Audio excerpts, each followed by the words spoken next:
Now, here's part 2, also known as Forenzik. I will be reading the forensic journals, even though they're incomplete.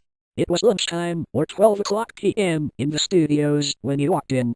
The tall, black-haired, lanky director of the show, holding a rope. Everyone in the room wondered what was in the other end. Eventually, they saw what was on the other end, Tristan dragged by his legs. The employees didn't get to eat their food, Frederick said. "Okay, back to work." In a booming voice, one of the employees ran up to him and said, "Why now? Can't you let us eat our food?" And Frederick replied, "Fine. Eat your food and then get back to work." Very rudely, before going to the stage where they would film Happy's vacation and hurt Happy. After lunchtime, the employees got into the sound set. They were told to do some filming tests before filming started, which was at 1:30 p.m. Frederick went to Tristan and removed the rope from him. He gave Frederick a glare that could kill and then ran off to practice his lines. The others got to work on some scenes that were quite difficult, like Happy in his van and Happy helping a child. Finally, it was 1:30 p.m. The employees who worked on the scenes themselves got ready, and Frederick said, "Action!" They filmed Happy driving his van, which was the first non-opening scene in Happy's vacation. Normally, the song that would be playing on the radio was the Happy Appy theme. The employees agreed on it. However, Frederick played something different, a country rendition of Hot and Cold, which only played for the first 20 seconds of the episode. Unexpectedly, one of the people who worked there, Kevin Costo, lost his temper. He screamed to Frederick, "WHATTHEFUCKDIDYOUDOTOTRESTAN!" When filming the scene where Happy heals children, Frederick said, "Cut," in a bland voice, before glaring at Kevin. Kevin said, "Seriously, if you drag a voice actor into the studio, buy a rope." Kevin didn't know what to say for a few seconds. Finally, he said, "That's just wrong, okay?" Frederick then ignored him and filmed the remaining scenes for Happy's vacations. It was 2002. Frederick, bent on the verge of insanity, was finishing the last episode of Season 2 of Happy Appy. He had gone into hiding for 3 years. Police had questioned him about the show. The episodes that he finished were circulated around black markets. He had ripped some of his own hair out. He wanted to complete the legacy of his self-claimed magnum opus by adding one more season. How did he go insane? Well, it all started with his life. Frederick Gorgot was born on June 12, 1972, in Lewiston, Maine, to a German father, Christopher Holzer Gorgot, and an American mother, Rosa Gorgot. His birthplace, the Gorgot farm, was owned by his parents since the last occupants died of old age. He wasn't originally named Frederick Gorgot. His original birth name was Tino Gorgot. A couple of years after his birth, his mother committed suicide after a divorce. In 1984, at age 12, his father was a victim of a homicide. In the same year, he was unfortunately diagnosed with split personality disorder. In 1989, he disappeared and ran away into the woods. He then gained his new name, Frederick Gorgot, because his first kill was a pet penguin he found in the woods and nicknamed Fred. Eventually, Frederick moved to San Diego, California. There, he would graduate from high school, obtain his Bachelor of Arts, and get his job at Nickelodeon. He had a pretty regular life before working on Happy Appy, except for the times his split personality told him to do wrong things. At age 27, he was appointed to work on Happy Appy. Here, his split personality got worse. Oftenly, he would rage at employees, telling them to never work for the show. Some did in fact quit their jobs at Nickelodeon. However, everyone did feel some odd sort of sympathy for Frederick. He was a man whose split personality would pester him until his death. All that sympathy was lost for him one day, the day that Frederick aired the towers. Frederick walked into the room.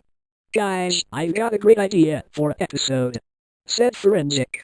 He handed everyone scripts of the episode. Kevin Costo was the first man to get a script. The first thing that stuck out for him was the episode name. It was called The Towers. "Why the Towers?"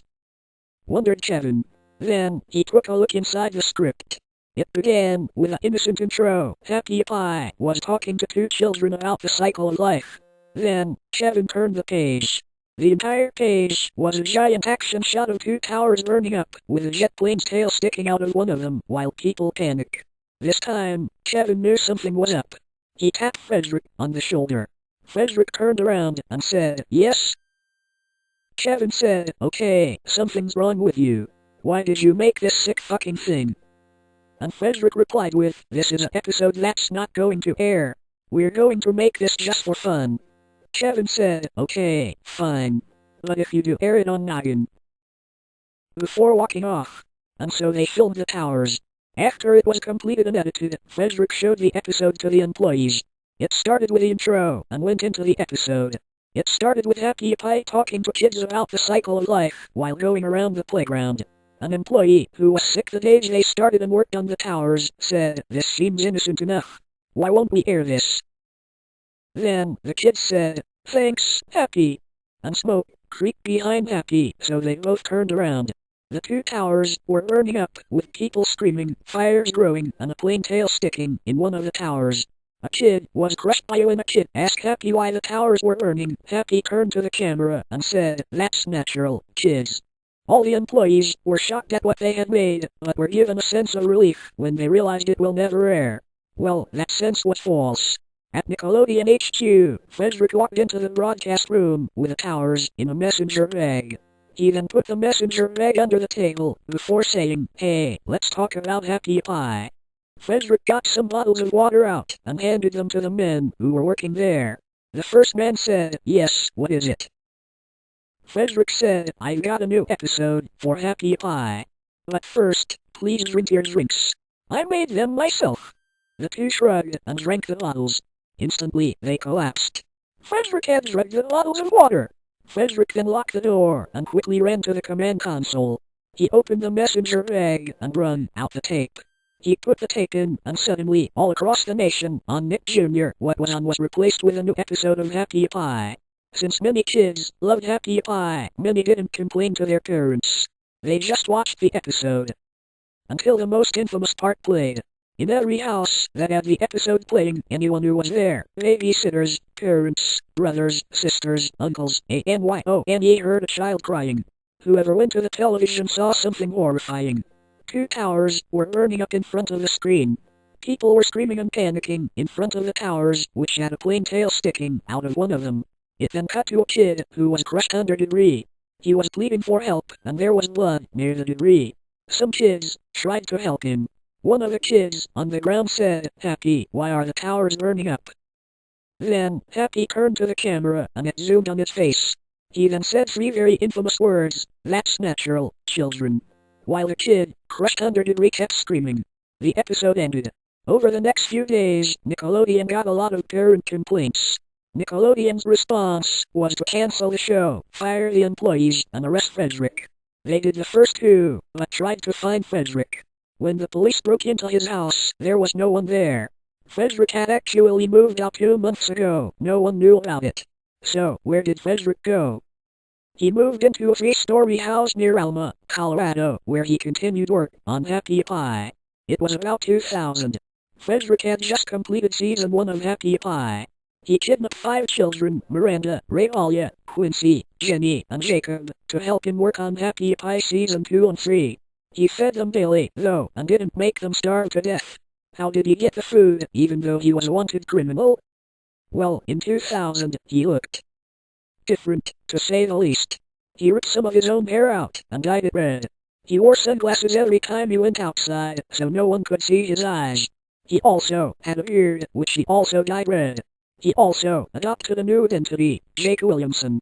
On October 21st, 2000, he filmed Happy and the Blackberry. Unlike the original Happy Appy episodes, these were more low budget. They were also only available at black markets. Frederick said, action, and the camera rolled. Miranda, Danny, Quincy, and Jenny were in a room, dressed up. They were suggesting a fruit to kill Happy. They kept suggesting random fruits until Danny yells, Blackberry! And a giant blackberry puppet walks in. He introduces himself, and after Danny commands him to kill Happy, proceeded to attack Happy, kill him, and eat him, leaving an apple core. Frederick then sent the tape to a black market, where it was copied and sold at every black market you could find in 2000. Unfortunately for Frederick, this whole Happy Appy thing wasn't to last. After filming and sending Happy Rocks in Hell in 2001, the police found his house. An anonymous contributor, most likely Jim Forrester or Kevin Costo, told the Alma police force that Frederick Gordo was hiding out at a house outside Alma.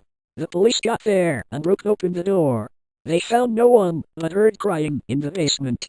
They went inside and found Miranda, Ray, Quincy, Jenny, and Jacob. They got the kids out and sent them to their parents. However, there was no sign of Frederick. Now, how did Frederick become Forenzik? Well, it all began after the police raid. Frederick moved, again, to Gary, Indiana. There, Frederick grew an intense hate for the employees who made Happy Appy, because he thought Happy Appy wasn't perfect. He wanted to kill the employees, but also wanted to conceal his identity. So, he created a new split personality, Forenzik. How did he exactly get the name is unknown, but the most likely answer is that he watched a show on forensics and wanted to make a unique name, because Forenzik wouldn't be recognizable enough.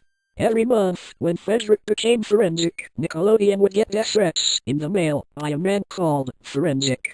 Since people were still affected by the anthrax scares, Nickelodeon would iron every one of his envelopes to read what was inside. One day, a letter came in. It looked normal, a young fan wanting to know more about SpongeBob SquarePants. When one of the employees opened it, anthrax spread everywhere and everyone had to leave the building. The employee who opened it died, and Forenzik was officially labeled as a threat. In 2005, Kevin Costo, who got a new job at Nickelodeon, made an epilogue to Happy Appy.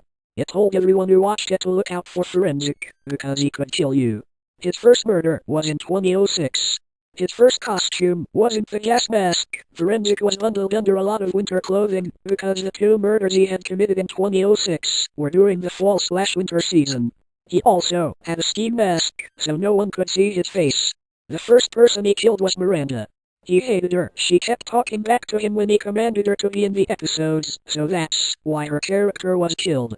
Forenzik found her house fairly easier than Quincy, because she still lived in Alma. Forenzik broke into her house in the dead of night. Miranda then got up and ran to the phone in the living room. Right before she could, Forenzik jumped her and stabbed her to death with a kitchen knife. He then left, right before her husband discovered Miranda's body. He called the police. The police investigated the scene, but found no trace of fingerprints. After a year, it was declared a cold case.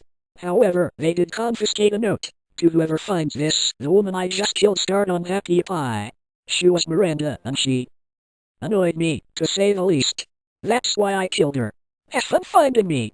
Sincerely, Forenzik. No one knew who Forenzik was going to kill next. The police researched Happy Appy to try to find out who was going to be next. They were too slow. Later that year, Forenzik had killed Quincy in his home in Helena, Montana. The police were baffled as to how he had killed Quincy. He had boarded up his windows and locked the doors, and yet, Forenzik still managed to kill him. Forenzik also donned new clothing. He wore a brown overcoat with jeans and boots.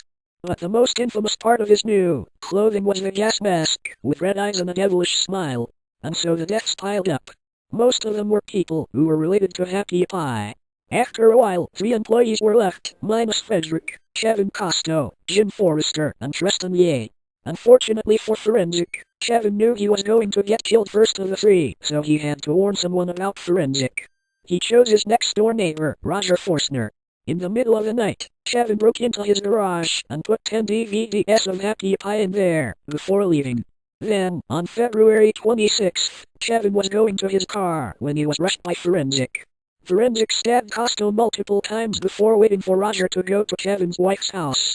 On the next day, Roger drove to Kevin's house. After driving back home, Roger ran into his house and looked back. Forenzik was there, holding up Costo's body. Now here's the Forenzik journals. After the Fright House Screamers blog was finished, more posts were added to the Happy Appy blog. This seems to be based on journals that Frederick Gorgo had created while under the alias of Forenzik. December 21st, 2011. I can't believe I'm using this blog again.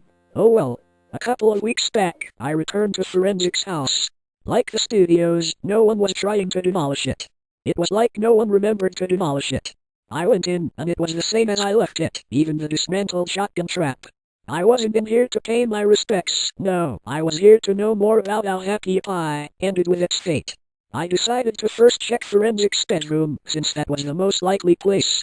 The door was locked, so I had to plow down the door. The room was odd, to say the least. There was a closet there, but it was full of weapons, like knives and axes. The bed was just a mattress, and there seemed to be jars on the table. What they contained, I had no idea, because the glass was too foggy. To be honest, I didn't want to know what was in them. Finally, there was a drawer. In it, there were 2 notebooks, the writing kind.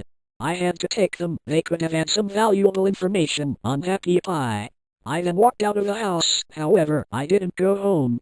I went to the police and told them that Forenzik's house was still outside Alma and that they should demolish it. I then went back to Chicago on a plane. I had came here by plane. Page 1. February 12, 1999. Today, I was in a discussion with Nickelodeon employees. They were wanting a new show, and I was asked to come up with an idea. They have given me until the 25th to come up with an idea for the show. I have just the perfect idea. It would be called Attack of the Killer Apples and would star actors from shows like The Wild Thornberrys or a show like that. The plot would be about a bunch of apples who invade a town. The people would fight apples using various creative ways. The show would be all animated except for the apples, they would be claymation. February 25, 1999. The show has been disapproved.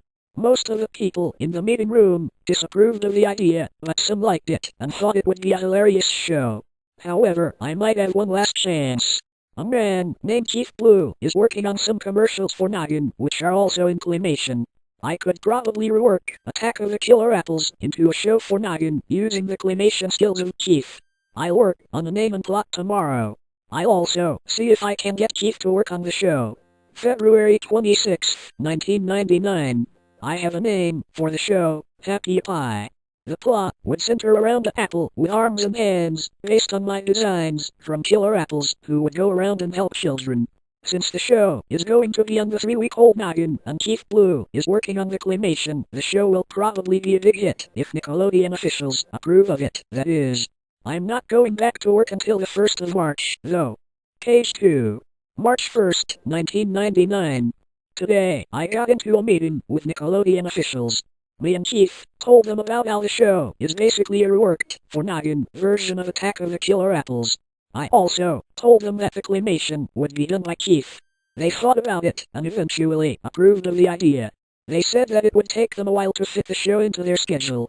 As long as Happy Appy gets released on Nickelodeon, I'm happy. March 11th, 1999.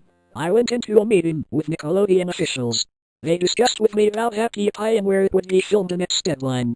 Nickelodeon had a news studio that we could use for the show. The last deadline for the first 2 episodes of Happy Appy would be April 17th, and the show would begin airing on the 26th, and would air another every Monday after that. They also said that on the 23rd, we would start filming the first 2 episodes. So, we've got 12 days to prepare for the filming, and then another 25 days to film the first 2 episodes. That's a lot of time for 2 episodes. We'd probably be done by the 4th. March 21st, 1999. Today, one of the people who is going to work on the show, Kevin Costo, showed me what the puppet would look like. It was almost spot on to what I wanted it to be. The puppet has blue eyes, big, green lips, a stem with a leaf, and red arms and hands. I did notice one inaccuracy. The puppet's stick was rusted and bent. It looks like I will have to fix the puppet. Page 3. March 23rd, 1999. I don't want to go into details about what happened today. Basically, my split personality got the best of me and told me to do something vile. It told me to get dressed and drag him in my rope. Unfortunately, I did just that, and I was yelled at by Kevin Costo. Then, my sanity improved, and I let him go. Next, we did 3 filming tests, Happy in his van, dressed and doing some of his lines, and how Happy would walk, before we began filming. The first thing we filmed was what the intro would look like, and then we went to the episode. The first scene we filmed was Happy driving his van. The radio, which would normally play the same song, played a personal song I made. However, when we were almost done with the scene, Kevin stomped his foot on the ground and screamed what I had done to Blair. After an argument, he forgave me and we continued on with the filming. Today, we got about half the footage done for the first half of the episode.